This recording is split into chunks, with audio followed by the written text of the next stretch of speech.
Sambalpur police को बड़ सफलता। राज्य बाहर को गंजेई चोरा चालाण बेले काबू करिछि संबलपुर अबकारी विभाग।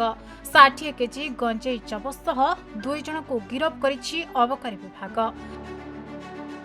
सूचना अनुसार एक बोलेरो गाड़ी रे सिक्रेट चैम्बर रे गंजेई भर्ती करी बलांगीर एक पेट्रोल पंप निकटरू सीधा सड़क मध्य प्रदेश चालाण होउतला, जहाकु नै अबकारी विभाग संदेह करी अईठापाली अंचल बहिदार नुआपाली राजपथ रे छत्तीसगढ़ नंबर थिबा एक बोलेरो को जांच करिथिला। परे एहार सिक्रेट चैम्बर रु गंजेई ठाब होइथिला, जहार मूल्य 6 लाख टंका हेबो बोली अनुमान करा जाउछि।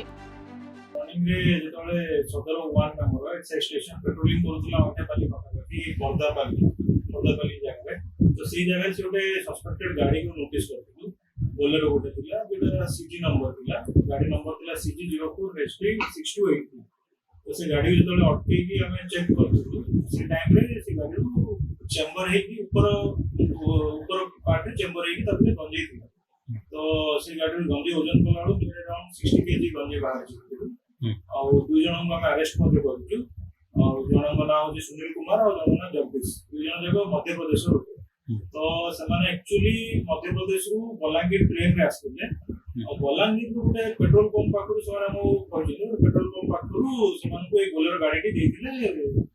गंजे लुट कर गाड़ी दिया से मध्य प्रदेश नहीं जाते बरगढ़ हो संबलपुर अमरिंदु नायक रिपोर्ट खबर ओडिशा।